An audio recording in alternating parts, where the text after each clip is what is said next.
Well, good morning.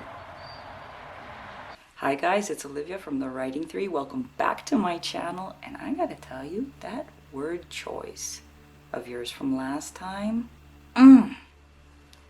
chef's kiss. Yeah, so we're more than halfway through NaNoWriMo. It's going well. I've noticed this one really weird thing that no matter how hard I try, I cannot write in the morning. I always end up writing really, really late, and it's really annoying. I don't know why I do that. I really don't know why I do that. Why? Why? I don't know. I think I keep putting it off thinking that I'm going to have time because it's only 1,667 words. Only. And then that only comes back to bite me in the ass because I start writing at around 9 or 10 and lo and behold, it soon becomes midnight and I'm still not done. But what can you do? Except go to sleep late and walk around horrendously tired. I tried to keep to my outline this time. I tried to be normal. I'm not normal. So I noticed I was struggling with that, with sticking to the outline. So I went back to what's most natural for me, and that is writing out individual scenes as they appear in my head. And to be honest, as I feel like writing them. So I did stick to the outline, but in a bit of an exotic way, let's say. And so what I did is I went, when I sat down for my writing session, I look at my outline and I think, okay, what kind of scene do I want to write today? Depending a bit on my mood, depending a little bit on how much time I have, what I feel like writing. Do I feel like writing more of an emotional scene, more of a I don't know, a tragic scene, aggressive scene? Do I feel like writing more of some kind of a background or more into dialogue and so on and so on? And then I will choose a scene that I feel like writing. And I write out that whole entire scene. I'll write more scenes if the scene happens to be short, but usually one scene is more than enough to do the word count. So that works really, really well. And when I started doing that, I started to see much better progress. I started to feel a lot better about my writing. I started to feel a lot better about the whole thing. It started to be a lot less of a chore, and it started to be a lot more fun. I'm kind of mad at myself that I didn't do that from the beginning because I knew that that's the way I write. That's just the most natural way for me to approach writing. But I wanted to try something different. I wanted to try the way I think writers all write, like the normal way, from A to Z in a linear way. And I tried, and it didn't work. I didn't like it. It felt very unnatural for me. It felt very forced. But I can tell you that I tried, and I didn't, and it failed, and now I know it just doesn't work for me. And so I'll just go back to my own way of doing things because it's just so much easier, so much more fun. And maybe it's not the best way, I'm the first to admit it, but you know, I don't care, really. I'd rather have it be a joy than have it be a chore. Because if it's going to be a chore, then it's just not sustainable and I'm not going to do it in the end. And what's the point of writing if I'm just going to drop it and not finish it? You know, there's no point in that. The point is to have it written in the end, you know. But one of the things about writing scene by scene, and one thing I have to say is that these scenes are not at all in any kind of order. So I will write, for example, a scene that starts in chapter 14, and then the next scene I'll write is in chapter 9, and then the next scene is in chapter 17. So they're just all over the place. And one of the criticisms is that, well, how do you keep anything in order? You know, how do you tie all of that together? It's just one hot mess. And to a certain extent, that's true. And that's exactly what's in my brain.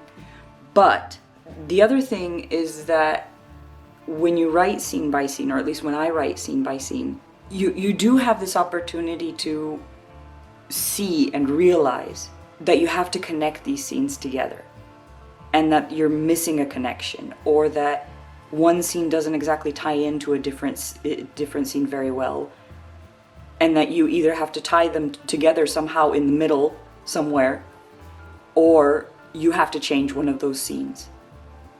And I'm not talking about the scene just as the scene, but I'm talking about, for example, the characters and their development and so on and so forth. So I basically have 2-3 main characters, okay? Two and a half, I don't know. And in chapter 3, I'm writing a scene with these 2 main characters, and they have a certain dynamic between them.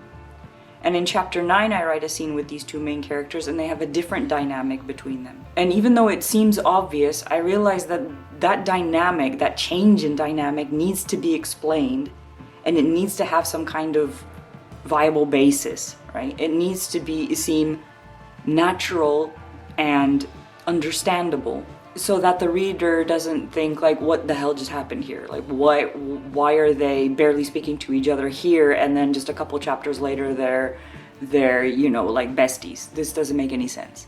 And so even if you're skipping all of these scenes and skipping from chapter to chapter, you still are able to make those connections in your mind and be able to take notes, whether in your head or on, you know, on a piece of paper or in your manuscript, that these connections need to be made.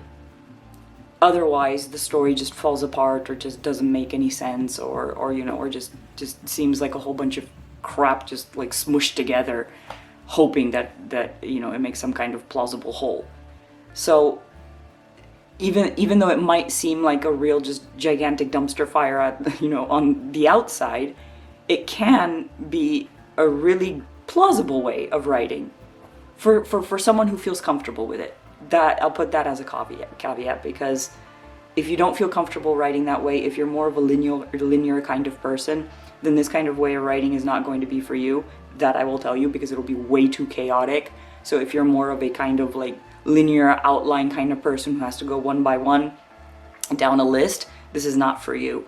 But if you are more of a how to put it, an artistic mess kind of person, let's say, who doesn't have a problem with jumping around and going from the beginning to the end, to the middle, to the end, to the middle, to the beginning, to the end, to the middle again, then this might be something for you, and not having to force yourself to go just down the list and going 1, 2, 3, 4, 5.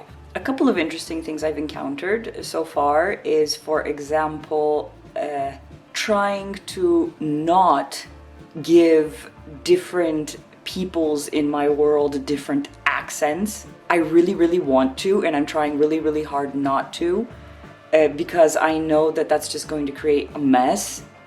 First of all, I am not a multilinguist. I am actually a linguist, fun fact, but I am not a linguist of the world. I'm not an expert. I'm not Tolkien, and I'm not going to be Tolkien. So this is not something I want to do. I'm afraid that it'll just become funny and ridiculous instead of actually being something interesting. However, I want to make all of these people different in some way.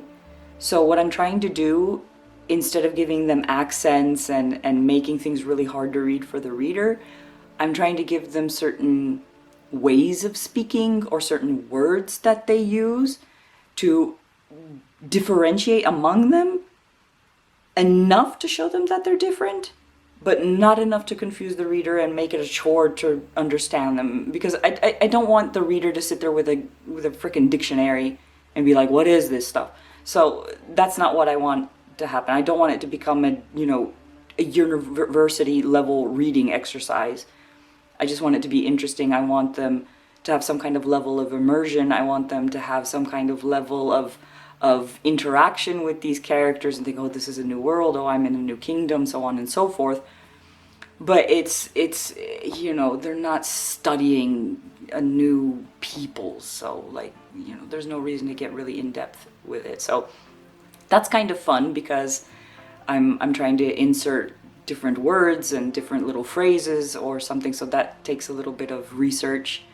And that's fun, because you also have to know which words and where to insert them to make them interesting and to have them perfectly placed in order to get that effect you're looking for. So that's been kind of fun. dialogue between different social classes has been interesting because I'm trying to make sure that it doesn't seem too cliche, where higher social classes just sound ridiculously educated and lower social classes sound ridiculously uneducated. Like higher social classes sound like the Korean, and lower social classes just sound like oi, you know, and that's basically it. I don't want it to be like that.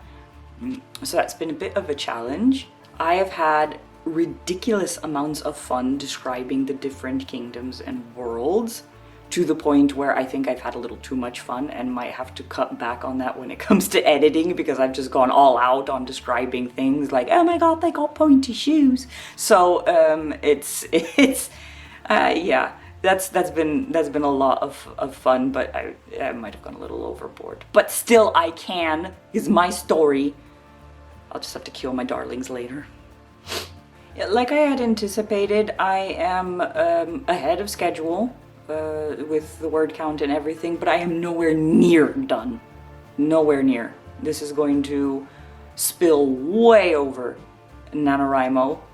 I'm a little afraid that after NaNoWriMo is finished, I might not be able to continue this schedule because it is a little difficult. I've got other stuff going on, so it's sometimes it's just a little hard, but hopefully, we'll see. I will be able to continue.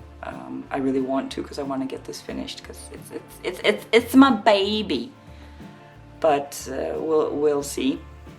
But I'm happy with the progress I've made so far. And yeah, that's pretty much it, to be honest. Nothing real special, no real tragedies or successes. That sounds kind of sad. Yeah, so how is your NaNoWriMo going? Or how's your progress? I hope everything's going good with you guys. Let me know down in the comments below how everything's going. Are you guys killing it? I hope you are. Most of all, I hope that you guys will win it, especially those of you who are doing it for the first time, because it's just so great to win it when you're doing it for the first time. And yeah, so I'll check back with you guys at the end of NaNoWriMo for a little bit of a summary update, end of NaNoWriMo thing. But yeah, kill it. But first, like this video, then kill it. And yeah, have a great day. Keep on writing, and I'll see you later. Bye bye.